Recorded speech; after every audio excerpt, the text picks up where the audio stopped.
할렐루야, 성도 여러분, 어, 반갑고 또 반갑습니다. 오늘도 하나님께서 우리를 사랑하시기 때문에 늘 기적과 표적은 있습니다. 여러분, 기적과 표적을 기대하는 모든 환자분들은 늘 하나님이 함께 하실 거라고 믿고, 남에게만 간증이 있고 남에게만 기적이 있고 타인에게만 기적이 있는 게 아니라 나에게도 기적이 있다. 나에게도 기적이 있다. 이런 생각을 하고 기도하셔야 됩니다. 목사님도 아팠을 때 정말 나는 정말 날 수 있을까? 이렇게 생각을 해봤는데요. 딴 사람들은 낫다고 간증하고 간증 들을 때 하나님은 저 사람들에게만 하나님이고 나의 하나님이 아닌가 이렇게 의심 올 때 있거든요. 반드시 여러분들에게도 기적은 있습니다. 믿음 갖고 기도하시길 바랍니다. 병든 육체의 몸을 여러분 붙들고 반드시 하나님께 기도할 때 여러분 반드시 나을 수 있다는 그런 확신 갖고 기도하시기 바랍니다. 오늘 간증은 손바닥에 땀나는 그 청년이거든요. 그러니까 손바닥에서 땀이 얼마나 나냐면은 그냥 뭐 이렇게 물이 뚝뚝뚝뚝 떨어지듯이. 그래서 그냥 이렇게 가만히 있으면 이게 손에서 그냥 처마에서 물 떨어지듯이 물이 뚝뚝뚝뚝 떨어지는 청년이 있었어요. 우리 교회 청년이 이제 친구를 데리고 왔는데, 데리고 전에 목사님 제 친구가 고등학교 친구고, 그런데 너무 안타까운 게 뭐냐면 손에서 물이 막 떨어진대요. 샘이 나온대, 손에서 샘이 나온대. 그러니 하나님께서 이것도 고칠 수 있나요? 이렇게 이제 물어봤어요. 그래서 한번 일단 데리고 와봐. 그랬더니 걔는 교회를 큰 교회 다닌대. 그럴 때 이제 데려오겠다. 그래서 이제 거기서 이제 자기네 교회에서 이제 11시 예배 끝나고, 이제 우리 교회는 또 11시 예배 끝난 다음에 오후 예배, 우리 교회 오후 예배 드릴 때 이제 데리고 왔어요. 그래서 오후 예배 이제 일찍 끝나니까 이제 끝나고 나서 이제 안수를 받았는데요. 손바닥에서 물이 뚝뚝뚝 떨어지더니 그게 안 떨어지는 거예요. 한 며칠 받았는데 주일마다 이제 학교 다니니까 이제 주일마다 와서 받았거든요. 오후마다. 근데 손바닥에 이제 그냥 좀 물이 뚝뚝 떨어지는 게 이제 멈추고 그냥 이렇게 왜냐면 축축하다랄까? 그 정도 이제 됐어요. 축축할 정도로. 물이 막 이렇게 손에서 샘이 나듯이 뚝뚝뚝뚝 떨어져 아주 샘보가 터진 것처럼 떨어졌거든요. 그런데 이제 그 교회에서 이제 우리 교회로 기도받으러 온 거를 그 전도사가 아는 거예요. 청년부가 이제 11시 예배 끝나고 오후에 이제 청년부 예배가 있나 봐요. 근데 이 청년이 이제 안 나가니까 오후 예배 그 청년부 예배가 안 들어가니까 왜 안 들어오는지 수소문 해가지고 이제 우리 교회로 이제 기도받으러 온 거를 알고 이제 쫓아온 거예요. 근데 성전까지는 안 들어왔는데 이제 바깥에서 불러내는 거예요. 얘를 이제 얘 기도받고 이제 얘기하고 있는 도중에 이제 얘가 이제 불려나간 거예요. 불려나갔는데 이 청년은 그 전도사가 완전히 뭐 그냥 여기 와서 기도받고 여기 예배 참석했다고 막 소리를 바깥에서 지르고 완전히 그건 뭐냐 호통을 치는데 진짜 교회 앞에 사람들이 다 들릴 정도로 그렇게 그냥 야단을 치다가 우리 장로님이 이제 차원에 갔다 오다가 이제 교회 앞에서 그러니까 왜 그러냐고 누구냐고 그러니까 이제 우리 교회를 그냥 막 욕을 하는 거야. 개척교회는 이래서 안 된다는 둥, 작은 교회는 성장을 하지 못하는 이유가 이래서 안 된다는 별의별 아주 욕이란 욕은 다 퍼대고 있었나. 그래서 우리 장로님이 그냥 화가 나가지고 막 그냥 뭐라 그냥 막 하니까 이제 걔 청년은 뭐 완전히 매가지 끌고 가듯이 끌고 가는 거예요. 그래서 이제 그 데리고 온 그 친구 엄마가 이제 자기 아들 친구를 데려다가 곤치려고 이제 이렇게 데리고 왔잖아요. 그러니까 은근히 생각해보니까 이제 우리 그 집사님이 화가 난 거예요. 그래가지고 이제 그 담임 목사님한테 전화를 한 거예요. 저는 아무개 교회에 다니는 개척교회 집사인데 목사님 저 상담 좀 하려고 합니다. 그래 무슨 상담이냐고 그래서 이런 내용을 하면서 찾아뵙겠습니다. 이러고 간 거예요. 이제 우리 집사님이. 전 간 줄도 몰랐어요. 그쪽으로 전화한 줄도 몰랐는데 갔다 와가지고 저한테 얘기하더라고요. 그래가지고 이제 대형교회 목사님을 이제 만난 거예요. 그 전도사가 이제 이렇게 이런 어이없는 행동을 하고 갔다고. 목사님이 어떻게 교육을 이렇게 시키시냐고. 이렇게 큰 대형교회에서 인성이 그렇게 안 받쳐주는 전도사를 어떻게 전도사를 임명을 주셨냐고. 아무리 개척교회가 우습게 보여도 남들이 다 있는데 바깥에서 그 청년을 개 끌고 가듯이 끌고 가고 개척교회로 있는 욕 없는 욕 다 퍼대고 이러고 가니 이게 어떻게 하나님의 영광을 돌릴 수 있냐고. 목사님 교육자를 어떻게 교육시켰냐고. 막 그냥 이거는 너무 이거 잘못된 거 아니냐고 막 이렇게 가서 이제 목사님한테 우리 교회 집사가 가서 따진 거예요. 그랬더니 그 목사님은 그래도 겸손하신지 죄송합니다 집사님 죄송합니다. 이렇게 교회 무리를 일으켜서 참 죄송합니다. 너무 죄송합니다. 그래서 그렇게 땀이 쫄쫄쫄쫄 흐르는 이 청년이 우리 아들 친구인데 너무 안 됐어서 아들이 이렇게 우리 목사님이 은사가 있으니까 기도 받아보라고 데리고 왔는데 이렇게 샘 쏟듯이 물 나오던 게 지금 멈췄고 이렇게 병 묻은 자 낫게 해준 것만 해도 우리 교회 데리고 와서 우리 교회는 삼은 것도 아닌데 낫게 해준 것만 해도 감사하지 않냐고.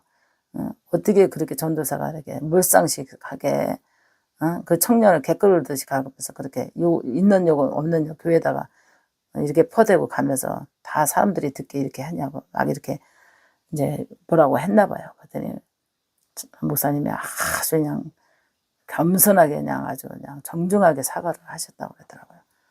그리고 갔다 와가지고 그런 일이 갔다 와서 그런 얘기를 저한테 해서 좀 은근히 좀 속이 시원하긴 했습니다. 원래 큰 교회 목사님들은 정말 이래도 저래도 바람막이가 돼주고 성도들이 으쌰으쌰하고 교회를 지켜나가지만 작은 교회는 누가 큰 소리야 칠 사람 없고 그랬는데 또 이렇게 속 시원하게 제 대신 가서 할 말을 다 해주고 오니까 너무 감사했고요.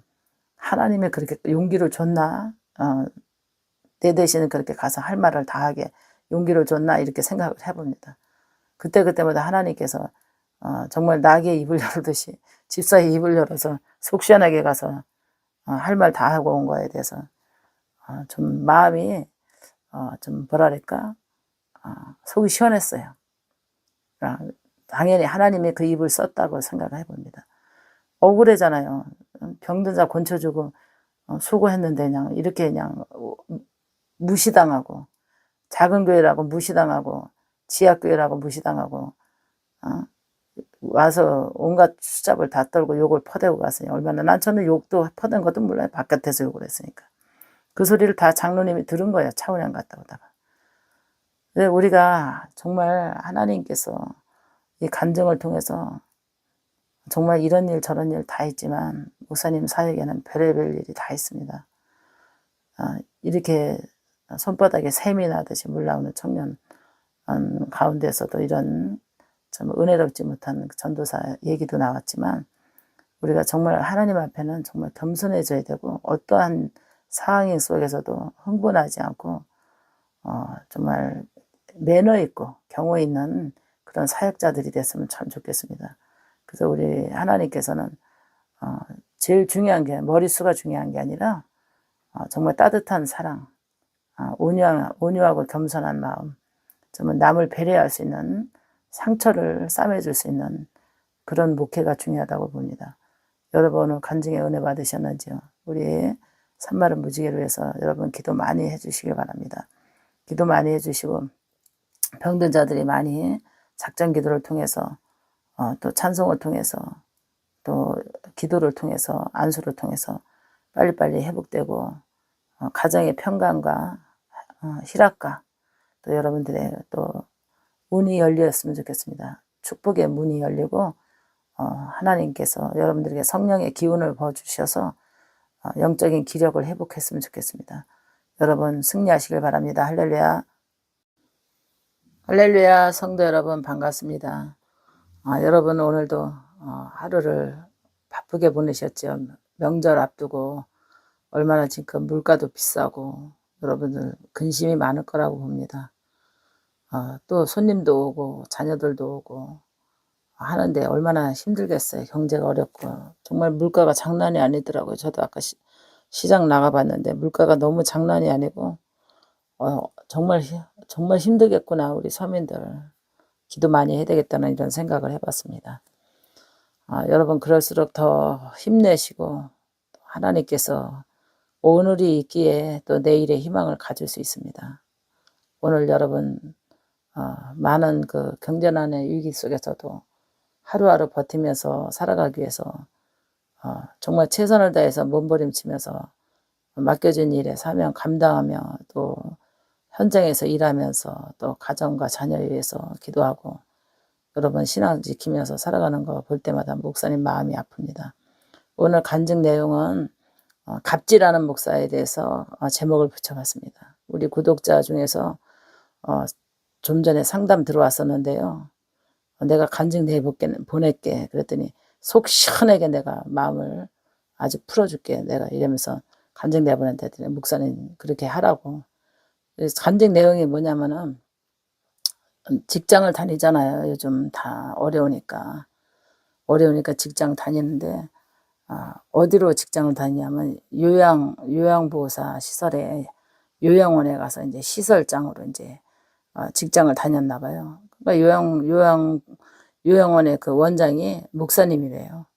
근데 목사님인데 이제 시설장이 이제 일하는 것이 많은가 봐요. 이제 뭐 청소부터 또 이렇게 뭐 빨래도 해서 널기도 하고 개고 뭐 실내화도 빨고 막 그러나 봐요. 근데 실내화를 빠는데 이제 바깥에서 비 부실부실 오니까 이제 좀 이렇게 비 암한 데서 빠졌는지 마음에 안 들었는지 그냥 때리고 꼬집고 목사님이 그랬다는 거예요.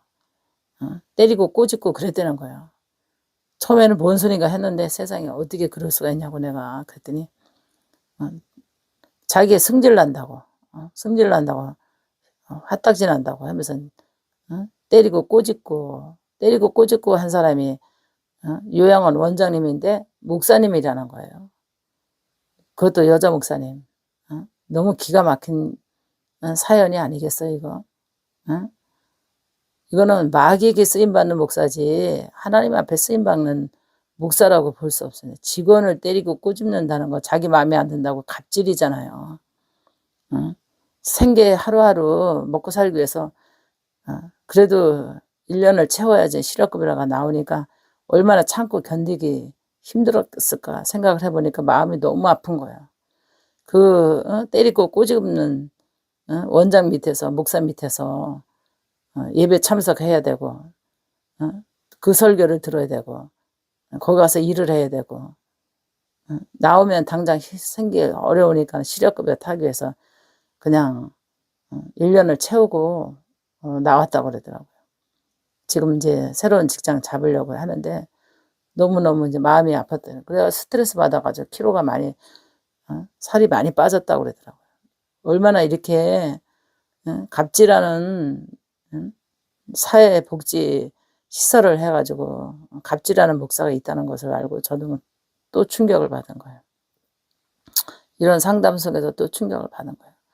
목사님들이 하나님 앞에 쓰임 받아야 되는데 자기의 먹고 사는 생계를 위해서 복지 사업하는 목사님들이 좀 있거든요. 다는 아니겠지만 하나님 앞에 쓰임 받는 그런 훌륭한 사람이 돼야지 마귀에게 쓰임 받는 갑질하는 목사로 쓰임 받으면 어떻게 하겠어요. 그것도 하나님 백성 주의 자녀를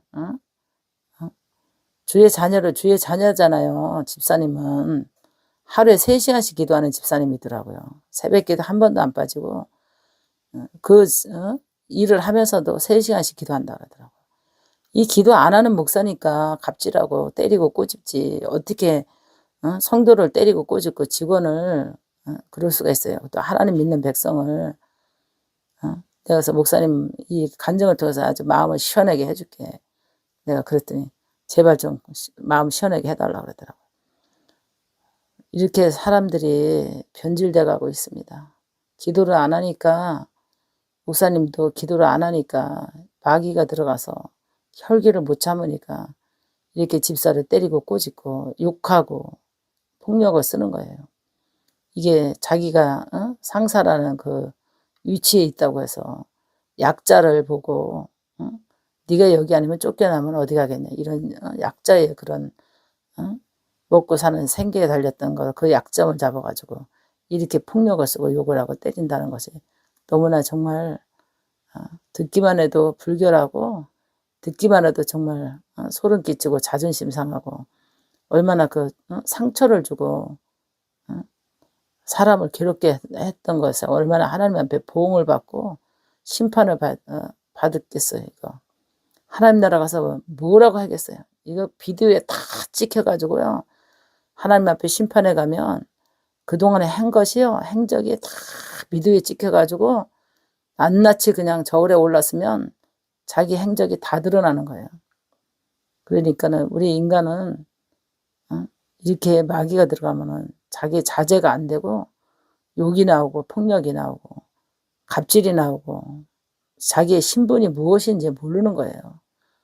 계급 다른 목사, 이게 똑같은 거예요. 계급만 다르면 다요. 상사만 뭔가 감투만 뒤졌으면 다냐고. 이게 진짜 이 사회가 이거 큰일 난 거예요. 안 믿는 사람도 사회복지하면 더 천사 같은 마음으로 요양에 부모님들 요양원에 보내고 믿고 맡기잖아요. 이런데 직원도 패는데 환자들을 얼마나 사랑으로 섬길까 이게 의심 가더라고요. 의심이 가는 거야. 그 환자들은 말 못하고 아프고 늙었는데 얼마나 사랑으로 돌보겠어요. 직원도 패고 꼬집는데. 너무너무 충격적이고요. 안 믿는 사람도 천사 같은 마음으로 정말 사회복지 잘하는 분들도 많거든요. 그런데 이거는 믿는 목사가 계급 달고 사회복지하면서 직원에게 이렇게 언어폭력과 꼬집고 때린다는 것이 말로 할 수 없는 충격입니다. 여러분 오늘 간증 들으면서 어땠어요? 이 당한 사람은 얼마나 마음이 괴로웠겠어요. 오죽하면 살이 그렇게 많이 10kg 이상 되면 넘게 빠지고 얼마나 괴로웠겠어. 그렇다고 하나님 믿는 사람이 목사를 고발하기도 그렇고 얼마나 마음이 괴로웠겠어. 그 당한 사람의 그 마음이 얼마나 괴로웠겠어. 충격받고 얼마나 괴로웠으면 살이 쭉쭉 빠졌겠어요. 너무너무 마음이 아픈 사연입니다. 정말 이렇게 갑질하는 사람들은 다 회개해야 된다고 봅니다. 다 죄값은 보응으로 돌아가게 돼 있어요. 하나님께서 죄값은 보응으로 그가 받던 보응으로 받고요. 하나님 나라에 가서는 심판을 받게 돼 있습니다.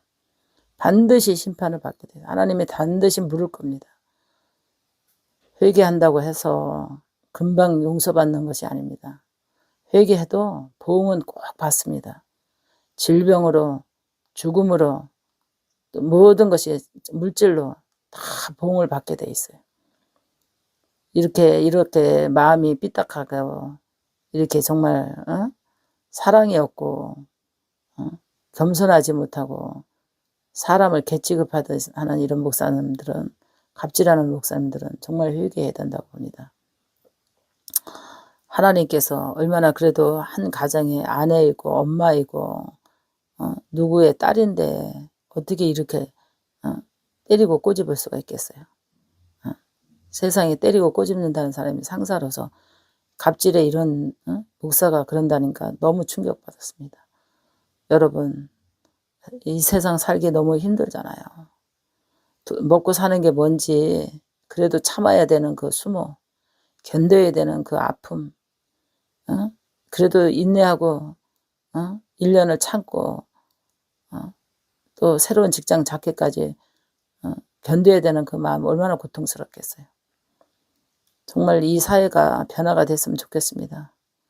우리 그리스도인들이 변화가 돼야 되고 목사님들이 회개해야 되고 죄가 많은 사람들은 회개 운동을 일으켜서 하나님의 진노의 벌을 피할 수 있기 위해서라도 회개 운동이 일어나야 됩니다. 여러분 오늘 이 간증 듣고 댓글 달 때 악플 달지 마시고요. 하나님께 기도하시고 이 당한 집사에게 위로를 주는 댓글을 다시기 바랍니다. 제가 이렇게 분노하고 마음 아파서 이렇게 간증 내보내는 것만으로도 하나님이 아실 거라고 저는 봅니다. 여러분 악플 달지 말고 모든 심판은 주께 맡기고 이 당한 집사에게 위로의 위로의 글을 남기는 것이 우리 산마루의 무지개 아름다운 정말 무지개 채널이라고 볼 수 있습니다. 여러분 흥분하지 마시고 위로의 댓글만 다시길 바랍니다. 할렐루야. 오늘 간증 들어주셔서 감사하시고요. 여러분 힘들고 지치고 피곤한다 할지라도 이 명절에는 스트레스가 많잖아요.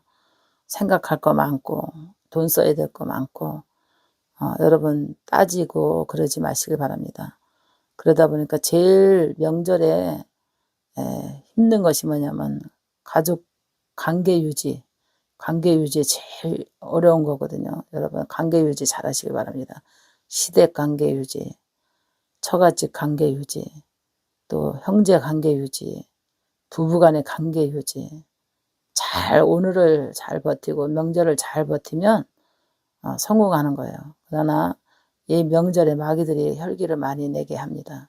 그래서 혈기 내서 폭력을 쓰고 욕을 하고 또 가족끼리 싸우고 네가 잘했니 네가 잘못했니 하게 되고 너는 더 있으니까 더 해야 되는 거 아니냐 너는 없으니까 비관해서 대적하고 이러지 말고 관계 유지 잘 하셔서 명절에 하나님 보시기에 아름다운 마음을 지키시고 믿음의 덕을 지키시고 은혜가 떨어지지 않고 신앙이 여리고로 내려가지 않도록 정신이 깨어서 정말 하나님의 은혜 안에서 관계 유지 잘 하시길 바랍니다.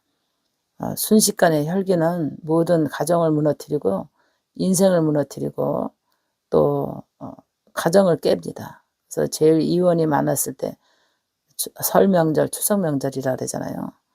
여러분 남편들은 아내에게 수고를 헤아려주고 아내는 조금 견딜 수고 힘들고 피곤해도 잘 참고 견디면 다 지나갑니다. 참지 못하는 것 때문에 다 문제가 생기기 때문에 여러분 분노하고 혈기 부리고 그러지 말고 잘 명절 슬기롭게 피곤하더라도 어렵더라도 경제적으로 쪼인다 할지라도 다 지나가고 나면 또 새로운 날이 오고 또 새로운 날을 또 하나님께서 주시면 또 우리가 인생 살아가는데 우리가 또 하나님께서 힘을 주십니다. 여러분 평화로운 구정 명절이 되시길 바랍니다. 여러분 가족과 함께 행복하고 단란하고 정말 웃을 수 있는 그런 마음의 여유가 없지만 물가 비싸고 정말 돈 경제적으로 어려운데 웃을 수 있는 마음의 여유 없지만 그래도 항상 하나님께서 감사하라 그랬으니까 감사하시고 기뻐하라 했으니까 기뻐하시고 여러분 평안하려고 노력하시길 바랍니다. 할렐루야. 오늘 간증 들어오신 모든 성도들 사랑하고 축복합니다. 할렐루야. 성도 여러분 반갑습니다. 여러분 명절 잘 보내셨나요? 간증 여러분 바빠서 간증 잘 안 들을 것 같아가지고 조금 쉬었습니다. 그래서 지금 이제 녹음해서 여러분들에게 이제 공개하려고 하는데 여러분 명절 잘 보내셨는지요? 피로감이 많이 누적됐을 거라고 봅니다. 명절 세는하고 그래도 육체가 강건해야만 되니까 여러분 너무 피곤한 것을 다 신앙으로 극복하시고 기도로 극복하시고 은혜로 극복하셔서 육체에 질병이 들어오지 않도록 항상 극복하는 힘을 길러야 되는 준비 되시기 바랍니다. 할렐루야. 오늘은 제목을 이렇게 붙여봤습니다. 혼자 된 이모 전도 내서 제목을 붙였는데요. 이제 우리 이모가 이제 혼자 되셨거든요. 이제 이모부 돌아가시고 그리고 이모가 자식이 없어요. 그래서 이제 돌아가신 지 3년 됐는데 그때 이제 제가 이제 막 전도에 이제 막 불이 붙었었어요. 이제 그 장례식장이 있었던 일 그런 거 보고 나서 어둠의 세력 저승사자 보고 나서 이제 그런 영적인 세계를 보고 나서 전도해야 되겠다는 그런 뜨거움을 이제 영적인 지옥에 있던 아버지 만나고 나서 가서 전하라 그랬잖아요. 전도하라고. 그래서 이제 그때 처음에는 전해야 된다는 것이 참 부담스러웠었어요. 어떻게 전해야 되나. 또 내가 예수를 믿으라고 그러면 받아들일까. 또 어떻게 생각할까. 막 이런 것이 이제 내 앞에 마음에 이제 그런 약함이 나를 힘들게 했는데요. 그래도 어느 날 이제 하나님께 기도하면서 용기를 갖게 됐습니다. 그래서 이모네 집에 찾아가가지고 이제 이모가 이제 혼자 하니까 외롭고 이제 쓸쓸하니까 누가 온다는 것이 너무 좋았죠. 그전에 이모가 젊었을 때는, 우리가 어렸을 때는 저 거지떼들 온다고 그냥 맨날 이렇게 무시하고, 자기네는 좀 먹고 살만하고 우리는 가난하고 그러니까 애들 오는 거 싫어하고 무슨 행사 때문에 좀 그랬었거든요. 근데 이제 나이가 먹고 늙고 그러니까 보호자가 없잖아요. 근데 전도를 제가 가니까 너무 반가워하는 거예요. 그래서 이제 이모 하나님 믿으라고 그랬더니 그럼 어떻게 하나님을 믿어야 되냐. 그래서 이거 다 염주고 뭐 이게 묵주 뭐 이런 거 이제 절에 다녔으니까 그런 게 많잖아요. 부적 뭐 이런 거. 그래서 이모 보고 이제 그런 거 다 치우고 이제 교회 가야 된다고 그랬어요. 그래서 이제 생각 없이 부적도 띄고 제가 염주도 하고 이제 다 해가지고 우상 숭배했던 거 절에 다녔던 거를 다 해가지고 그냥 그날 이모네 집에 그 마당에서 이제 주택에 사니까 다 태워버렸어요. 그러고서는 이제 교회 이제 내가 주일날 데리러 오겠다고 해놓고서는 이제 왔거든요. 그랬더니 그날 밤에 이모가 그냥 귀신이 그거 태우고 나가지고 그냥 난리가 났던 거예요. 전화가 온 거예요. 귀신이 막 그냥 난리가, 귀신이 보이고 그냥 막 이모를 막 죽인다고 협박을 하고 귀신이 막 그냥 그러면서 막 무서워가지고 그냥 난 무서워서 죽겠다고 그냥 도저히 혼자 못 있겠다고 막 귀신이 나타나고 난리가 났다고 막 음성이 들리고 막 그냥 그 우상 숭배했던 거 이제 다 버렸다고 해서 내가 너를 죽인다고 그냥 귀신이 나타나서 막 이러니까 막 무섭다고 그냥 우리 이모가 그냥 혼자 도저히 못 있겠다 그러니까 이거 갑자기 전도하려고 그러다가 그냥 이건 갑자기 그냥 식구 하나 늘었어요. 그래가지고 이모를 이제 우리 집에 모시고 왔는데 이제 모시고 이제 방 하나 옆에 방 하나 주고서는 우리도 월세인데 옆에 방 하나 얻어가지고 같이 이제 한 집에 방 한 칸 더 얻어가지고 이제 사는데 얼마나 사람을 힘들게 하는지 조금만 하면 삐지고 그냥 소외감을 느끼고 또 삐져서 밥을 안 드시고 문 걸어 잠그고 막 이런 이런 시집살이가 없을 수가 없어요. 그렇게 막 그냥 고통을 주는데 너무너무 괴롭게 그냥 힘들게 하는데 그래서 어떻게 할 수가 없어서 이제는 진짜 이모가 그냥 또 부모처럼 모셔야 되는 그 입장이 돼버린 거예요. 제가 그때부터 이모는 이제 들러붙어가지고 전도하는 저거로 해가지고 그냥 보호자가 돼버린 거예요. 돌아가실 때까지 그냥 제가 보호자가 된 거예요. 그러니까는 어디 갔다 와도 나만 기다리고 무슨 병원에 가도 제가 동행해야 되고 뭐 매사 저거를 그냥 다 이제 일거일동을 다 저거 하니까 그런 시집살이가 없을 수가 없어요. 그렇게 이모를 전도해가지고 그냥 교회 데리고 다녀야지. 또 오면은 또 일일이 또 기분 맞춰야지.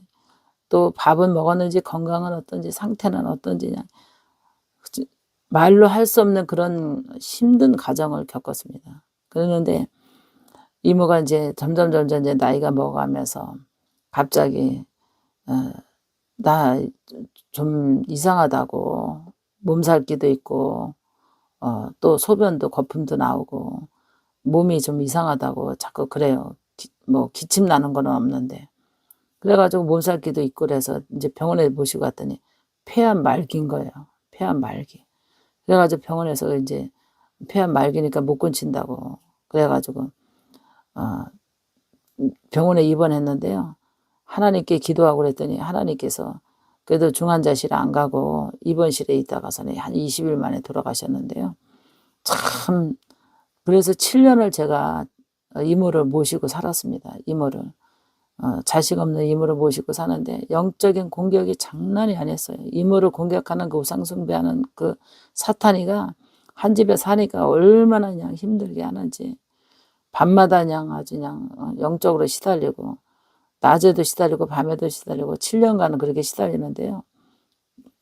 장난이 아니었습니다. 너무나 사람 하나 데리고 들어와서 사는데 쉬운 것이 아니더라고요. 그래서 그 이모가 우상숭배했던 그 귀신들이 따라와가지고 식구들은 그냥 때로는 혈기로 때로는 그냥 아주 그냥 어려움을 겪게 하는데요. 밤마다 자려고 하면 그 귀신들이 그냥 소부 귀신들이 나타나가지고 그냥 이렇게 그냥 자려고 그랬다가 잠이 안 와 눈을 뻗뜨면 그냥 머리맡에서 그냥 귀신이 있어가지고 나도 모르게 벌떡 일어나가지고 귀신 물리치는 기도하고 남편은 옆에 자도 귀신이 안 보이는지 잠 잘 자는데 나만 그렇게 귀신이 보여가지고 손톱은 시뻘게 해가지고 그냥 머리는 풀어헤쳐가지고 내 머리에서 이렇게 내려다보는데요. 이모 데려다 놓고 그런 것도 많이 겪었습니다. 그래서 영적인 세계는 정말 무섭고 내가 편하고 싶다고 편해지는 것도 아니고 내가 짐을 지고 싶다고 해서 짐을 지는 것도 아니고 왜 이렇게 십자가가 이렇게 짐이 무거운지 그때는 정말 많이 울었습니다. 아버지 하나 이제 보내고 나니까 이모가 나에게 십자가였어요. 이모가 나에게 십자가였고 보호자 노릇하는 것이 그렇게 힘들었고요.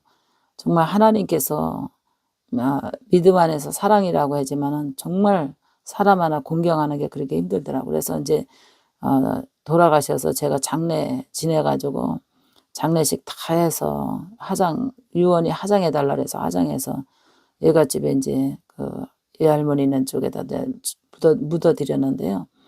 정말 우리가 이렇게 원치 않는 십자가를 질 때가 있잖아요. 목사님은 이렇게 원치 않는 이모까지 십자가를 져봤습니다. 그래서 부모는 아니지만 이모지만 이모를 부모처럼 모셔야 되는 그런 입장을 보호자가 없으니까 제가 모셔야 될 수밖에 없었던 전도하는 죄로 보였을 수밖에 없었던 그런 시간들이 너무나 길고 힘들었는데 그래도 하나님께서 은혜의 마음을 줬기 때문에 견뎠을 거라고 봅니다. 지금 생각해봐. 은혜의 마음을 줬기 때문에. 희생해야 된다. 섬겨야 된다. 은혜가 있었기 때문에 그래도 모실 수 있는 그런 시간을 가졌은 것 같습니다. 여러분 지금 부모님 모시는 분들 있을 거고 또 가족관계 또 힘든 거 있을 거라고 봅니다. 명절 가운데서도 여러분 많이 힘들 거라고 봅니다. 그러나 하나님께서 다 지나가리라 했으니까 다 지나갑니다. 저도 그때는 암흑 같았고 힘들고 제 형편도 굉장히 어려웠거든요. 근데 잎 하나 더 붙여서 살아간다는 것도 어려운데요. 다 지나가더라고요. 다 지나가고 또 옆에서 보호자 노릇하는 것도 더 나이가 있고 그러니까 또 다 하늘나라 가시고 그래도 주님 나라 가는데요. 그래도 다 믿음 타고 올라가는 그 환상을 보면서 그렇게 한 영혼이 천하보다 귀하다는 것을 느꼈습니다. 전도하지 않았고 제가 보살피지 않았고 마지막까지 책임지지 않았으면 그렇게 하나님 나라에 올라가는 것도 못 봤을 텐데 하나님 나라의 양탄전 타고 믿음의 양탄전 타고 쫙 이모가 가시는 거 보고 그래도 내가 그동안에 고생은 했지만 전도하고 또 보호자 노릇하고 또 마지막 운명까지 지켜보고 또 장례까지 지내서 보내드린 이모에 대해서 오늘 간증 소개했습니다. 여러분 많이 은혜 받으셨는지요? 여러분 이 간증에 은혜 받으셨다면 여러분 항상 힘을 내셔서 모든 힘든 십자가 무거운 거 다 하나님이 다 때가 되면 가볍게 해주는 점이 되시기 바랍니다. 감사합니다. 할렐루야 성도 여러분 반갑습니다. 늘 하나님과 함께하는 삶 속에서 은혜가 아니면 우리는 지칠 수밖에 없고 믿음이 아니면 우리가 일어설 수밖에 없습니다.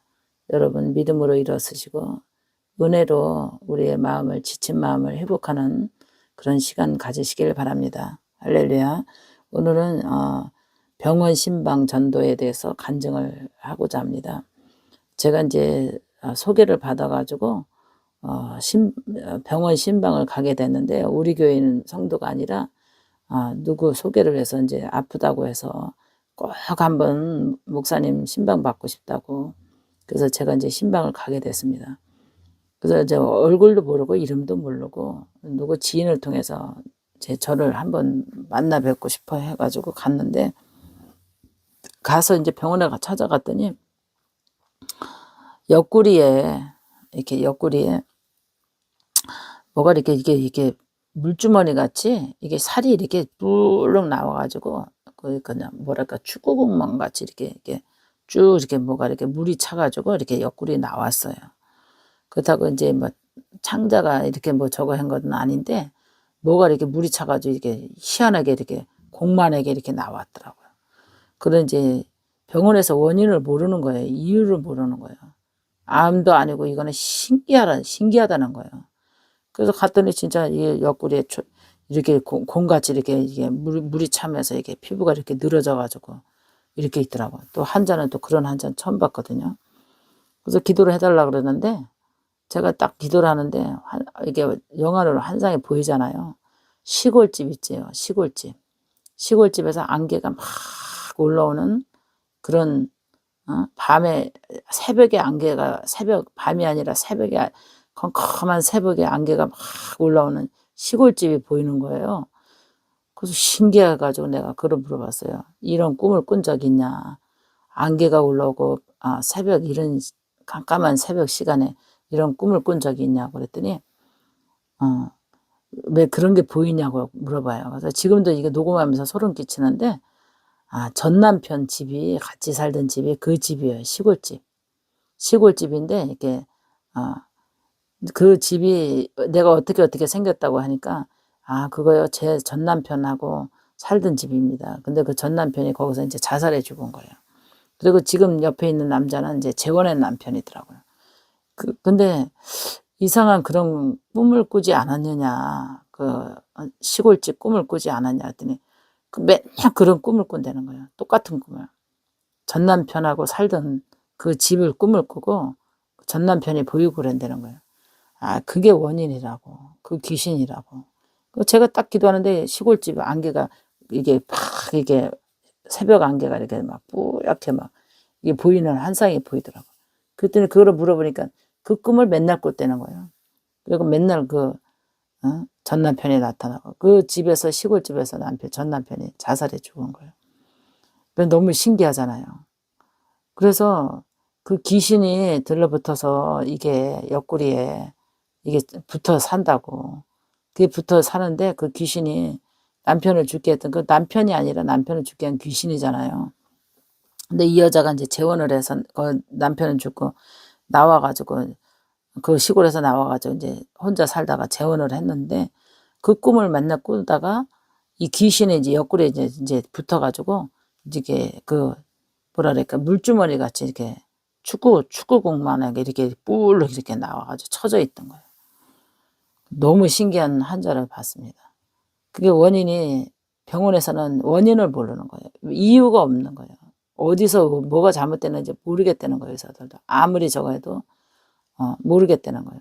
근데 제가 볼 때는 이거는 영적 병이다. 귀신 역사라고. 이 병이 이 옆구리에 이게 물차서 이렇게 축구공만하게 이렇게 쳐져 내려오는 거야. 이거 귀신 역사라고. 똑같은 꿈을 꾸고 똑같은 그 꿈에 시달리면서 이 옆구리에 이 귀신이 붙어 있다고 내가 그랬어요. 그랬더니 그 여자가 깜짝 놀라는 거예요. 자기가 그런 꿈 꾼 거를 얘기를 안 했는데 제가 그런 환상을 보고 맞히니까 너무 놀라는 거죠. 그래가지고 기도를 해줬는데요. 아주 첫날 가서 그런 거 보고 아주 기분이 엄청 묘했어요. 아주. 지금도 녹음해서 기분이 아주 묘한데요. 그래서 이제 기도를 해주고 왔거든요. 근데 신기하게요. 기도받고 그게 난 거예요. 그 옆구리에 그게 축구공만에게 나왔던 그게 물주머니 같은 게 나왔던 게 싹 없어졌어요.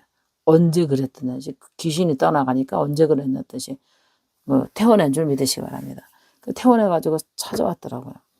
정말 신기하다고 목사님.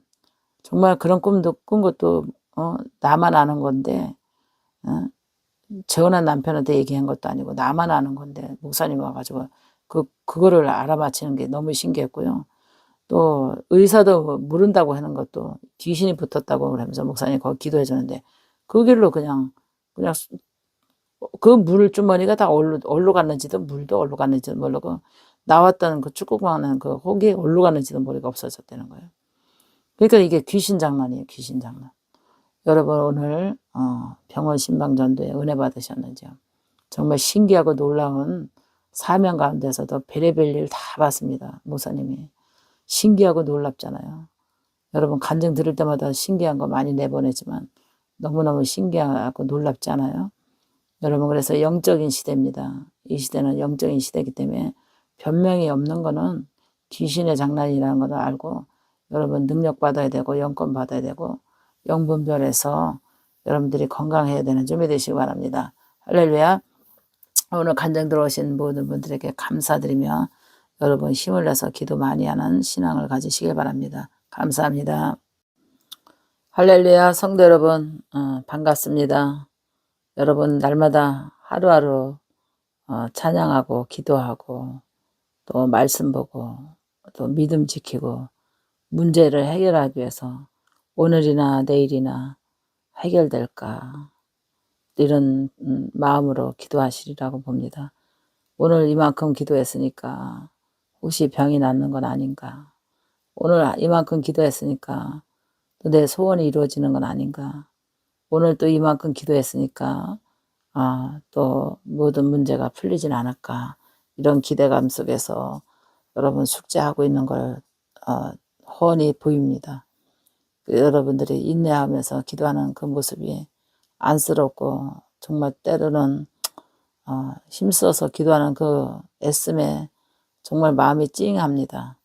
그래서 이렇게 왜냐면 영적으로 지치고 심리적으로 다 내려놓고 싶을 때 있잖아요. 기도해보면 그게 느껴지거든요. 오늘도 장로님 와서 기도받았는데 다 어떤 데는 이 심심이 다 너무 피곤해가지고 다 어떤 데는 내려놓고 싶은 마음을 이렇게 잡힐 때가 있어요. 그래서 너무 힘들어 하시는구나. 그래도 뭐 어떻게 위로를 줘야 될지 모르겠지만 그게 다 보여지고 느껴지더라고요. 감정으로, 영으로. 그래도 또 힘을 내서 기도해야 되고 문제를 해결하기 위해서도 끝까지 힘을 잃지 않고 기도해야 하는 것이 우리의 신앙의 근본이라고 봅니다. 여러분 힘들어도 열심히 기도하다 보면 다 끝이 보입니다. 오늘은 천국문에서 기다리는 영혼들에 대해서 간증을 드리고자 합니다. 제가 성도에 있을 때인데요. 피아노를 잘 치는 반주자가 골수암으로 죽었습니다. 한 6개월 만에 죽었는데요. 그 어머니가 주의 종이고 그래서 저보고 한번 꼭 와달라고 그러는 거예요. 그때는 집사였는데 제가 교회에서도 그래도 믿음이 좋다고 이게 느껴졌나 봐요. 그래서 집사님이 꼭 와서 간증을 좀 해달라고. 집사님이 아팠었던 거, 또 이렇게 기도하면서 이겨냈던 거 딸한테 좀 간증 좀 해달라고. 그래서 그 전도사님이 부탁을 해서, 전도사님 딸이었는데 부탁을 해서 제가 병원에 갔습니다. 그래서 뭐 아픈 환자인데 간증을 하라고 그러니까 뭐 어디서부터 어떻게 간증해야 되지? 그는 암이고 나는 암이 아니잖아요.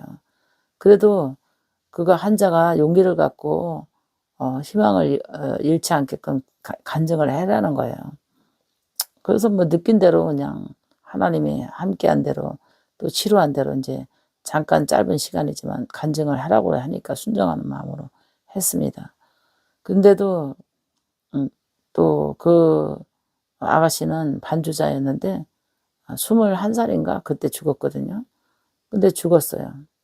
근데 제가 이제 그때마다 기도를 많이 하고 이제 성도지만 집사지만 기도를 많이 하는 시점이었는데 그 아가씨가 죽었을 때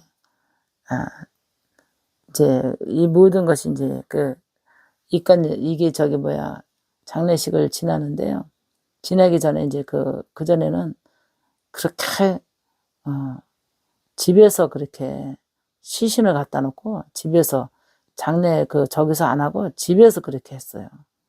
그 아가씨를 그냥 지금은 병원으로 데려가잖아요, 시신을.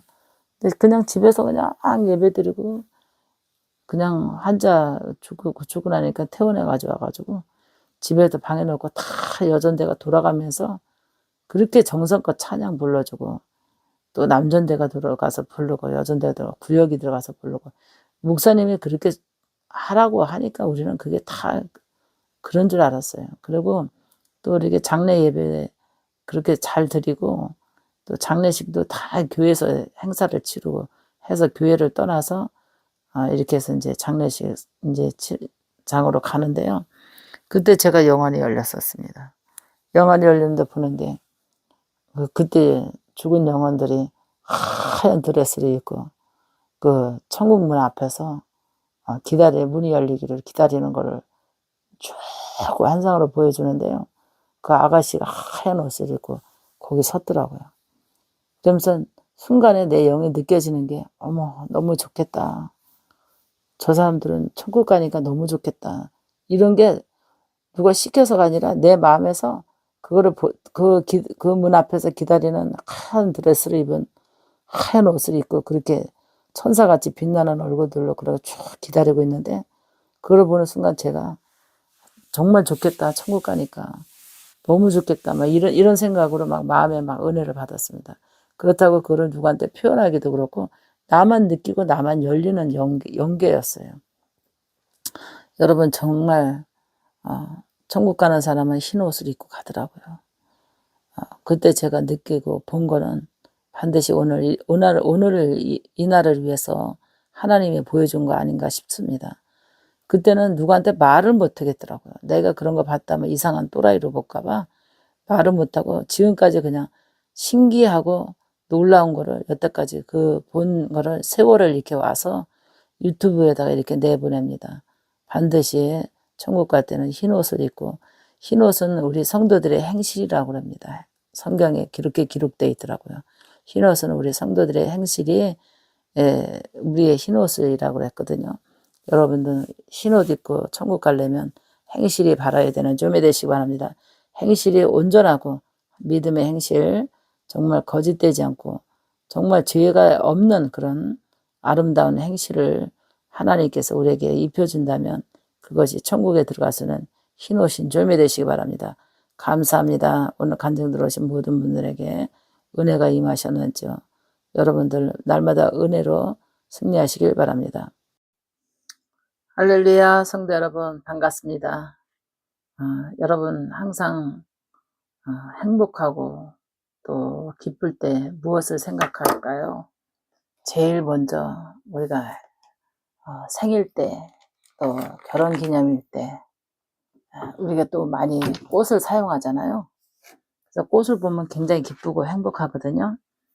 그래서 하나님도 우리가 인간이 제일 마음이 열렸을 때가 제일 마음이 열렸을 때 여자들이 좋아하는 거는 꽃이거든요.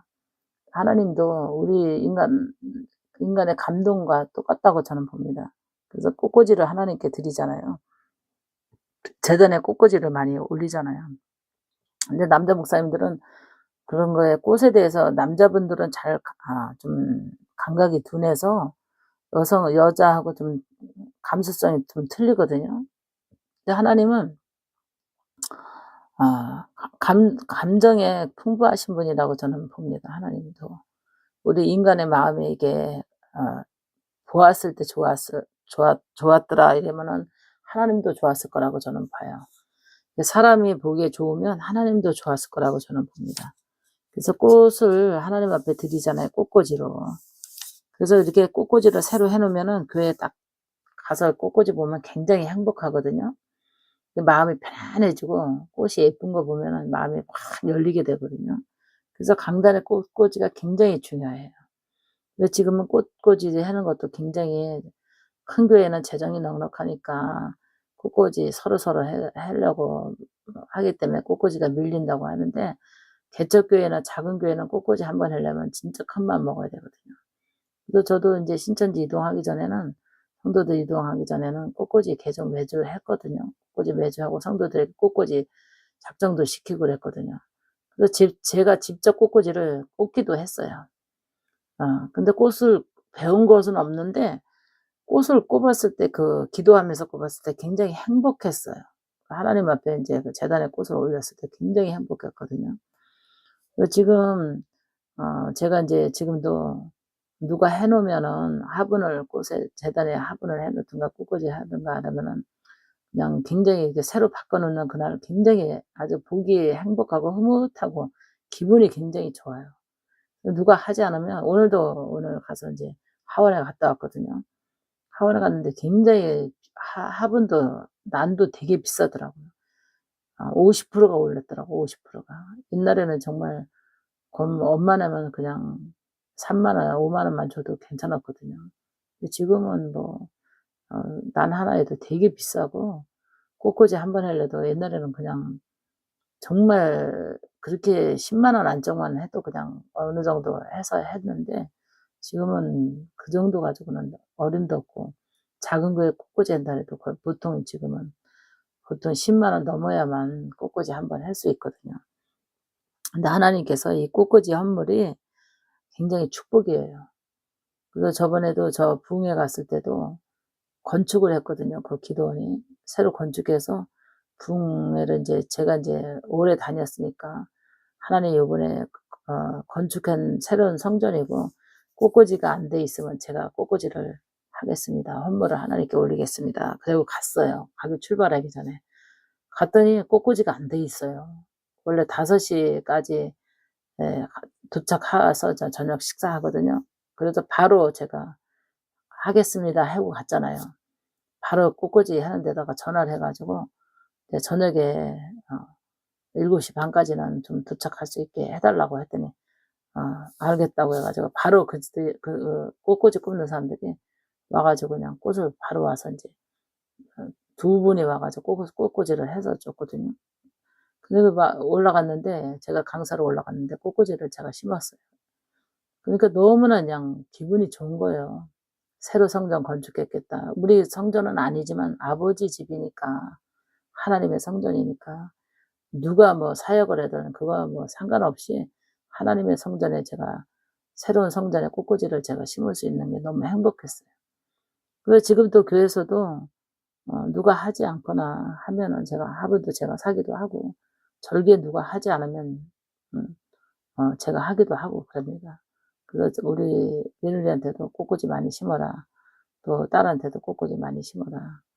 자녀 위해서 많이 심어라. 이제 이렇게 강요하거든요. 네, 여러분 꽃꽂이 할 수 있는 기회 있으면 교회에다 많이 심으시길 바랍니다. 많이 꽃꽂이 재단에 올리시길 바랍니다. 그래서 굉장히 제가 성도 때 꽃꽂이 하는 권사님이 굉장히 복을 많이 받는 거예요. 굉장히 잘 되는 거예요. 그 집 자녀들도 잘 되고 사업도 잘 되고. 근데 계속 몇 년째 그냥 혼자 독차지를 하고 꽃꽂이를 하시더라고요. 근데 처음에 시작할 때는 그렇게 부자가 아니었거든요. 근데 계속해서 어려운데도 계속해서 몇 년간을 꽃꽂이 하는데 아주 뭐 비밀을 가르쳐 주질 않는 거예요. 눈이 혼자 고민하고 생각을 하고 바라봤어요. 저 권사님은 도대체 무슨 마음으로 저렇게 꽃꽂이를 계속해서 매주 하실까? 어떻게 저렇게 꽃꽂이 헌금을 하시고 매주 자기네 그거를 자녀 위해서 올리고 사업장 위해서 올릴까? 이러는데 보니까는 하나님을 사랑하는 마음이 가득해서 그런 거더라고요. 하나님을 사랑하는 마음이 가득하고 축복의 진리를 아는 사람이었어요. 그래서 그때 저도 성도 때 굉장히 그걸 부러워했거든요. 꽃꽂이 하나님께 올리는 거. 그래서 이제 주의 종이 되니까 성도들이 안 하면 내가 내 기회다 생각하고 하죠. 제가 하는 날은 너무너무 행복합니다. 저도 꽃을 좋아하지만 너무너무 행복하고 하나님께 드리는 그 꽃꽂이가 너무 행복하고 화분 양쪽에 올릴 때 너무 행복하고요. 신선한 것을 하나님 앞에 아름답고 신선한 꽃을 해서 꼽아서 올릴 때 너무 행복하죠. 여러분 이렇게 사람이 보아서도 행복한데 하나님께 드려지는 그 꽃꽂이의 헌물 너무나 하나님께서 귀하게 받으시고 영광 받으실 거라고 봅니다. 여러분 오늘 꽃꽂이 헌물에 대해서 어떻게 생각하는지요? 한 번도 꽃꽂이 헌금 해보지 못하고 헌물을 드려보지 못한 분들은 한번 도전해서 한번 심어보고 한번 재단에 한번 도전해 보시기 바랍니다. 마음이 틀리고 믿음이 한마 틀립니다. 그래서 심은 자들이 믿음이 쑥쑥 자라고 헌물을 드린 사람들이 믿음이 막 자라요. 그럼 오늘도 그토록 내일도 그토록 믿음이 절대 심지 않고는 자랄 수가 없습니다. 믿음도. 그래서 제일 많이 자라는 것이 꽃꽂이 헌물. 믿음이 쑥쑥 자라고 행복합니다. 하나님 믿는 자체가 행복하고 하나님 앞에 헌물을 드리는 그 꽃꽂이 헌물을 드렸을 때 너무 행복한 것을 저는 느꼈습니다. 여러분들도 많이 꽃꽂이 헌금하시고 꽃꽂이 헌물 드리신 분들 같은 그런 마음을 느꼈으리라고 봅니다. 한 번도 해보지 못하신 분들은 한번 도전해서서 하나님께 꽃꽂이 헌물 해보시길 바랍니다. 할렐루야. 오늘 간증 들어오신 모든 분들에게 행복한 나날들이 꽃길만 열리시길 바랍니다. 감사합니다. 할렐루야. 성도 여러분 반갑습니다.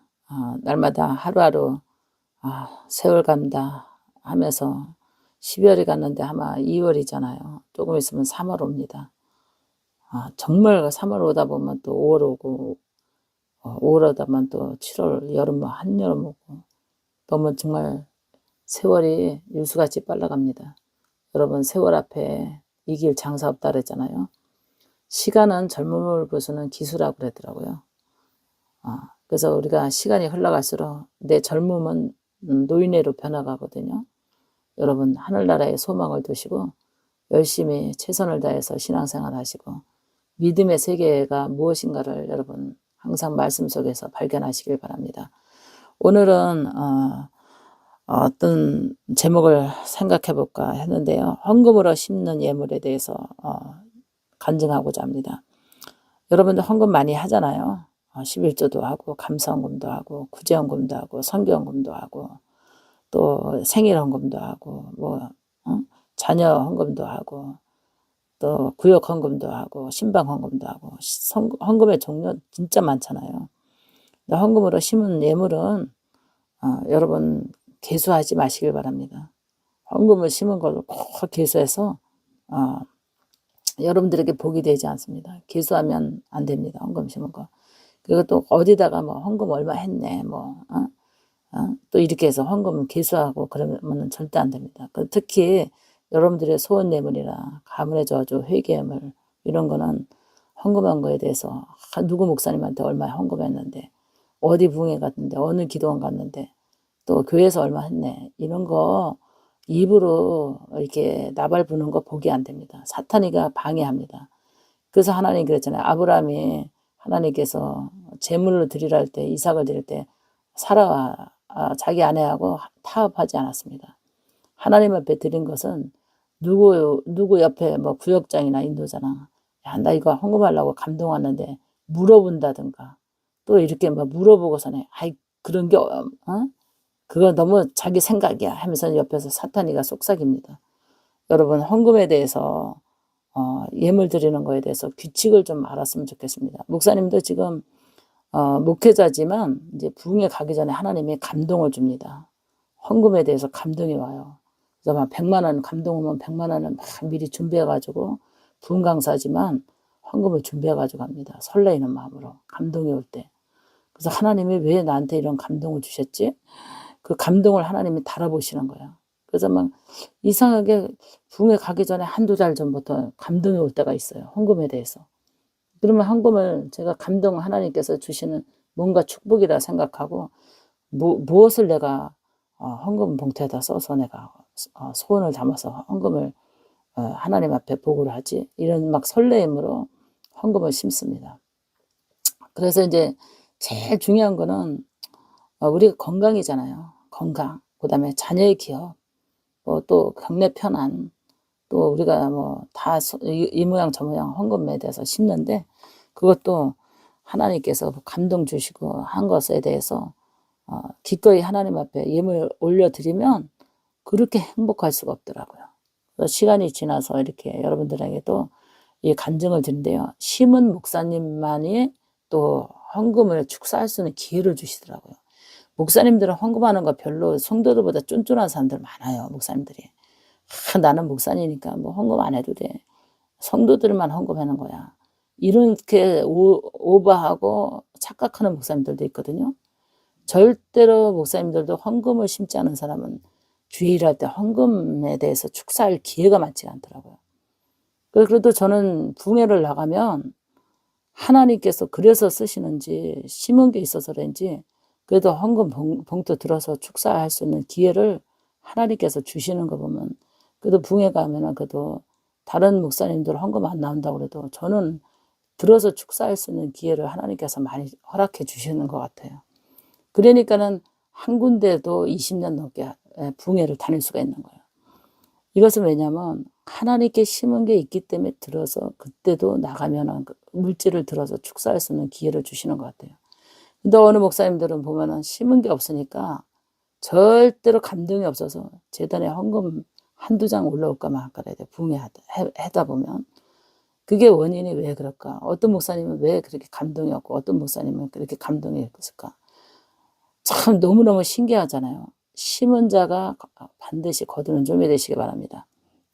그래서 제가 부흥회 가면은 목사님 제가 목사님 올 다른 목사님들 강사 목사님들한테도 헌금할 수 있는데 목사님 온다고 그래서 제 소원은 목사님이 들어 축사해 주기를 바라서 제가 준비해 놨어요. 이러면서 그 집회에 헌금 올린 거 볼 때 굉장히 기분이 좋아요.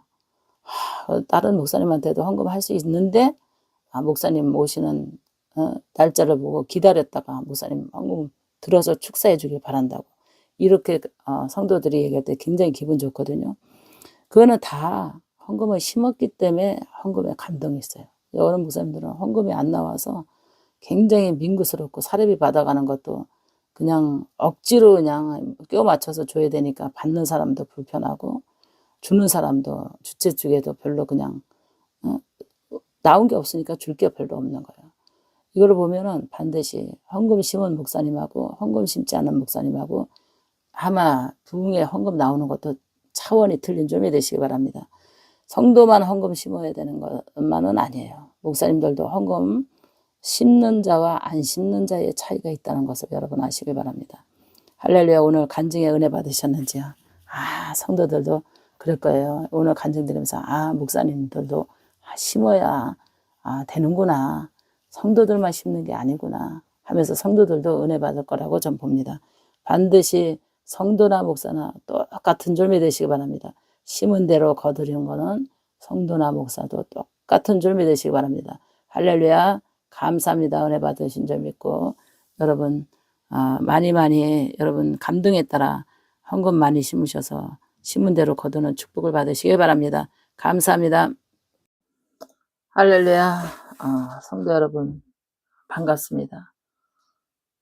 지금 굉장히 기쁜 밤이거든요. 또 이게 녹음을 많이 해놓지 않으면 또 씌워서 이렇게 준비를 해놓지 않으면 또 건너뛰게 되면 여러분 기다릴까봐 지금도 계속해서 지금 하는 중이거든요. 지금 굉장히 피곤하고 졸리고 그랬는데 여러분 목소리가 어떻게 들리는지 잘 모르겠습니다. 좀 맑게 들렸으면 좋고 편안하게 들렸으면 좋겠는데 오늘은 어떤 간증을 할까 생각을 해봤거든요. 가랑잎 굴러가는 소리 제목을 가랑잎 굴러가는 소리 잡아봤습니다. 이 가랑잎 굴러가는 소리는 우리 사돈이거든요. 사돈인데 갑자기 아프셔가지고 이제 병원에 입원하게 됐어요. 그래서 이제 신방을 가게 됐는데 목사님 제가 너무너무 힘들어요. 가슴은 팍 뛰고 그 심박 세동이가 그래요. 가슴 뛰는 게 팍 뛰고 귀에서는 막 가랑잎 굴러가는 소리가 막 들린대요. 낙엽 굴러가는 소리가. 너무너무 힘들어하고 그러시더라고요. 가기 전에 제가 이제 연락을 받고 기도를 했거든요. 기도를 했는데 그 사돈네 집으로 귀신들이 4명이 들어가는 거예요. 귀신들이 4명이 들어가는데 그 환상을 보고 우리 사돈이 지금 귀신이 들어가 있구나. 이거를 아마 감지를 하고 신방을 갔습니다. 병원 신방을. 그래서 권사님 퇴원하세요. 퇴원하시고 지금 기도받으니까 좀 나을 거예요. 퇴원하셔서 신방 받으시라고. 그랬더니 순종하겠다고. 머리를 들지를 못하는 거예요. 가랑잎 굴러가는 소리 때문에 들지도 못하겠고 어지럽고 심장이 막 뛰고 막 그래가지고 막 속도 빠르게 막 심장이 뛰는 거예요. 그 심방 세동이가 막 그래 막 뛰어가지고. 그래서 제가 이제 안수를 해주고 이제 좀 가라앉고 막 뛰는 것도 가라앉고 뭐 가랑잎 굴러가는 소리도 좀 괜찮고. 그래가지고 내가 이제 이틀 있다가 신방을 오겠다고 여기서 갔어요. 갔더니 그냥 저를 간드는 시간 나오니까 대문 밖까지 나와서 기다리시더라고요. 목사님 가랑잎 굴러가는 소리가 안 나요, 이제는. 가슴도 이제 그게 막 들뛰고 그러는 것도 가라앉았어요.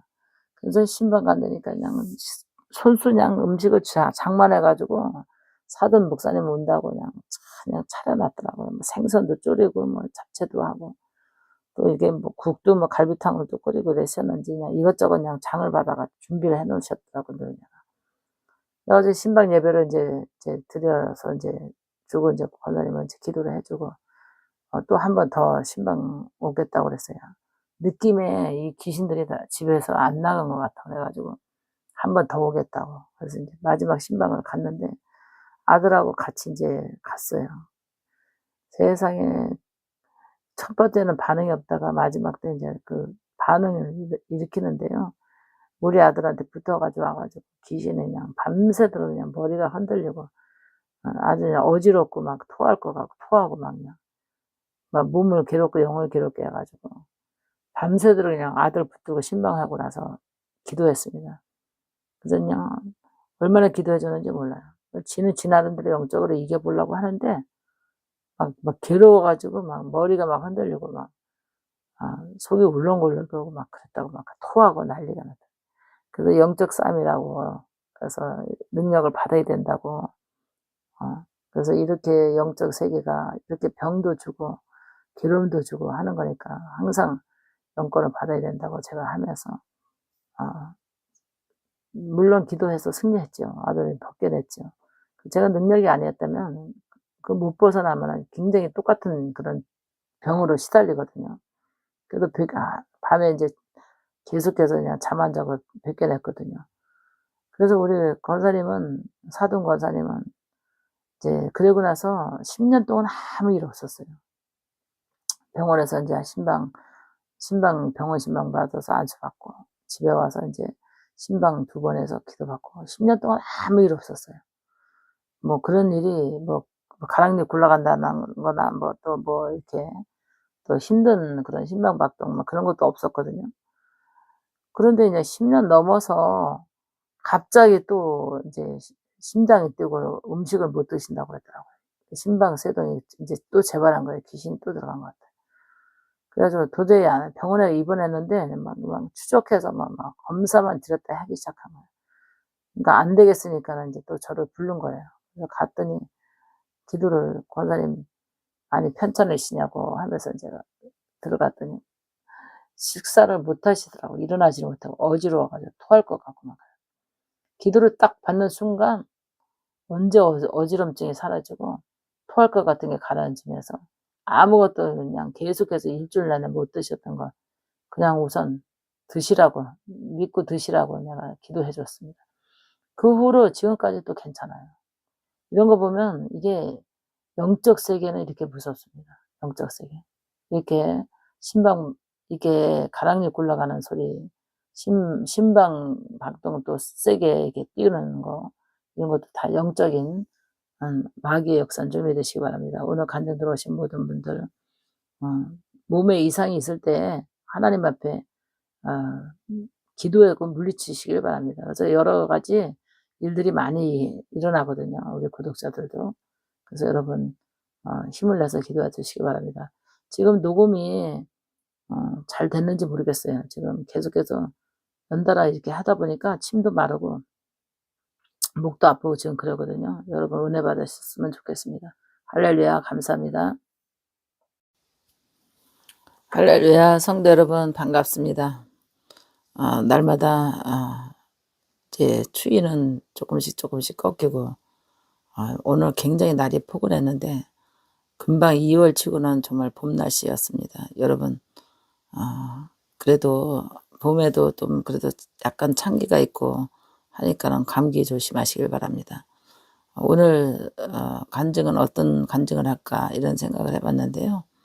영적인 세계에 대해서 간증을 하고자 합니다. 영적인 세계. 영적인 목사님이 느낀 영적인 세계는 어떤 세계인가 이런 생각을 해봤는데요. 정말 영적으로 이게 기도하다 보면 여러분들이 영 안으로 느끼는 사람이 있는데요. 못 느끼는 사람도 있거든요. 영 안이 흐린 사람은 못 느껴요.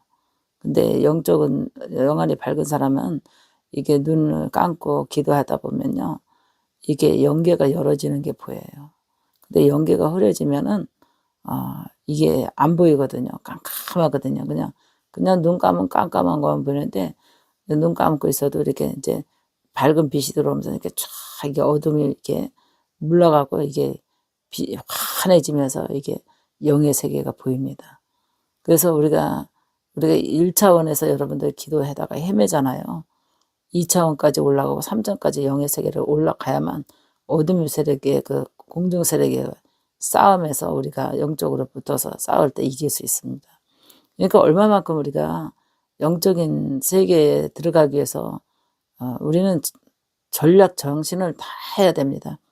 시간을 짜서라도 찬송해야 되고 기도해야 되고 여러분 무장해야 됩니다. 영적 세계 그 초월해서 그거를 연결을 열고 나가려면 그래서 이거를 못하니까 우리가 항상 땅에서 헤매는 거예요.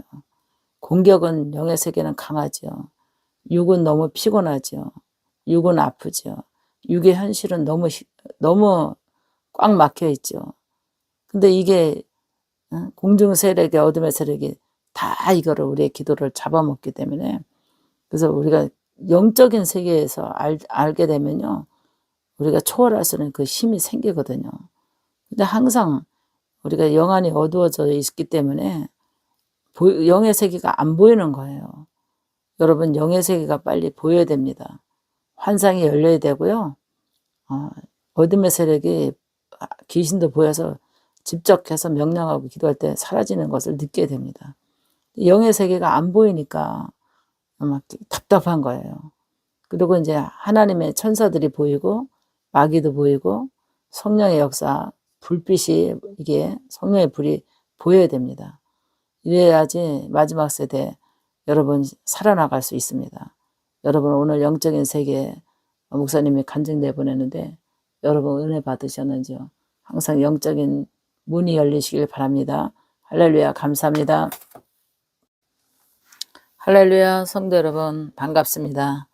우리 산마루의 무지개를 사랑하시는 모든 성도 여러분 항상 은혜 받기 위해서 또 간증 기다리고 또 여러분이 간증의 은혜 받고 목사님 또 이렇게 신뢰하고 또 사랑해 주셔서 너무 감사합니다. 오늘은 어떤 간증인가 하면은요. 입간 예배에 대해서 간증을 드리고자 합니다. 우리가 형제나 친척이나 또 우리가 성도나 누가 가잖아요. 근데 입간 예배 드릴 때 그때 영안이 열리는 사람은 봅니다. 영안이 열리는 사람은 보는데 그 영이 이제 육에서 빠져나왔잖아요. 그럼 입간 예배 드리는 거 다 봅니다. 좋은 사람이. 그러니까는 영이 보는 거죠. 영이. 그래서 우리가 울고 막 슬퍼하고 그런 것도 다 보여요. 그래서 우리 형님이 돌아가셨는데요. 형님이 돌아가셨는데 입간 예배 드렸는데 이제 제가 이제 장례 예배를 주선해서 이제 예배를 이제 목사님을 제가 섭외했습니다. 그래서 사례비도 제가 챙겨드리고 그랬는데 이제 예배를 이제 드려줬는데 입간 예배를 드려줬는데 이제 그 형님이 저에게 뭐라고 부탁했냐면은 동서 나에게 이렇게 큰 선물을 해줘서 고맙다고 동서 너무 나에게 큰 선물을 해줘서 고맙다고 하면서 뒤를 부탁한다고 하면서 그 영이 가더라고요. 또 우리 형님이 그렇게 마지막 인사하고 가는 것도 봤고 또 어떤 입간 예배냐면은 제가 기억하기로는 많은 사람들이 있지만은 입간 예배 때 아무런 답이 없이 캄캄한 데서 그냥 그 영이 가는 영들이 있어요. 친척 가운데서도. 이제 교통사고 나서 우리 조카가 갔는데요. 우리 아까 형님의 자녀인데 한 4, 5년간 이제 식물인간으로 있다가 이제 죽었습니다. 그래가지고 이제 갔더니 우리 형님이 그때만 해도 믿음이 별로 없어서 자기 아들을 그걸 좀 장례 예배를 이렇게 드려야 되는데 전혀 그런 생각을 못했어요. 근데 가는데 영혼들이 나오는데요. 입간 예배 드릴 때 보니까 수많은 영혼들이 나와서 같이 가는데요. 이마에 불이 없는 영혼이 돼 있더라고요. 조카가 신앙생활을 안 했기 때문에. 그리고 그 많은 같은 시간에 가는 영혼들이 불이 있는 사람이 있는가 하면 불이 없는 사람이 있어요. 그 불이 있는 사람은 천사들이 와서 뒤로 가는데요. 입간 예배 드릴 때 그 환상으로 보이는 거예요. 그 다음에 불이 없는 사람은 마귀들이 들어가더라고요. 근데 가는 길이 틀려요. 이마에 불이 있는 사람은 길이 훤하게 보이잖아요. 그리고 천사와 동행하니까 얼마나 두려움이라는 건 전혀 없잖아요. 편안하게 갈 수 있잖아요. 근데 이마에 불이 없는 사람은 불이 없는 영혼들은 그냥 마귀에게 끌려가면서 얼마나 두렵겠어요. 심판에 쓸 거를 생각하니까. 그런 거를 입간 예배를 통해서 제가 은혜를 받았습니다. 여러분 정말 우리가 이런 간증 듣고 싶지 않을 거라고 저는 봅니다. 그러나 누구나 한 번은 이 세상에 정말 죽을 수밖에 없고, 다 남의 문제가 아니라 나도 그런 정말 이 땅에서 이별할 때 제일 좋은 선물이 뭐냐, 우리가 저 하늘나라 갈 수 있도록 예배 드려주는 것이 축복이고 선물이라고 봅니다. 그래서 우리 형님이 나에게 큰 선물해 줘서 고맙다고 이렇게 나에게 아주 그렇게 고마움을 표현하고 가는 거 보고, 우리가 세상의 것을 다 가져가지 못하지만 우리가 마지막까지 가는 영혼을 위해서 예배드리고 기도해주고 찬양하고 하나님 나라 그 예배가 얼마나 중요한가를 알았습니다. 여러분 정말 마지막까지 전도하셔서 주님 앞에 가는 그날까지 사명자들은 정말 힘든 이런 결혼식 주례도 중요하지만 장례식 예배도 진짜 중요하다는 걸 저는 느꼈습니다. 그리고 정말 하기 싫은 입간 예배를 제가 맡게 됐습니다. 저는 아가씨가 죽었는데요. 그 얼마나 싫겠어요. 해주기 싫잖아요. 근데 아무도 해줄 사람이 없어요. 그 입간 예배를 드려줄 사람이 없어요. 저에게 간절히 부탁을 하는데 제가 거절할 수 없어서 가서 예배 드려주는데요. 정말 어둠의 세력에 공격을 하는데요. 너무나 힘들더라고요. 그래서 정말 그 부모의 그 간절한 애절하고 간절한 그 자식을 보내는 그 마음 있잖아요. 그렇다고 해서 그냥 뭐 아파서 죽은 것도 아니고 자기가 자살해서 죽은 사람들을 누가 이깟 예배 드려주려고 그러겠어요. 근데 정말 드릴 때요, 너무너무 어둠의 세력이 역사해가지고요, 엄마나 영권 아니면 힘들더라고요. 그런 적도 경험을 했습니다. 여러분 정말 하나님 앞에 마지막 가는 순간까지 우리는 사명자들은 이 모양 저 모양 일을 가리지 않고 일을 하는데요, 정말 힘든 사역입니다. 그래도 여러분들이 목사님들의 사명자는 정말 아골골짜기라도 갈 수 있겠느냐 이렇게 묻잖아요. 아골골짜기가 어디겠어요. 이렇게 영적인 어둠의 세력이 있는 곳이 아골골짜기라고 저는 봅니다. 그래서 영적으로 사역을 감당하는 목사님들을 위해서 기도를 많이 해주셔야 되는 줄 믿으시기 바랍니다. 할렐루야. 감사합니다. 은혜 받으셨는지 여러분, 성도 여러분, 많은 은혜가 됐는지, 날마다 여러분들이 부족한 중에 또 이렇게 간증을 기다리면서 짧은 간증이지만 여러분들이 정말 많은 영적인 지식을 얻고 또 많은 그 신앙의 교훈을 받는다고 하니까 제가 힘들어도 이렇게 녹음해서 내보냅니다. 여러분 은혜 많이 받으시고요. 정말 중요한 것은 우리가 하나님 잘 믿고 천국 가는 거라고 봅니다. 감사합니다. 오늘 간증 들어오신 모든 분들에게 새 힘을 가지시길 바랍니다.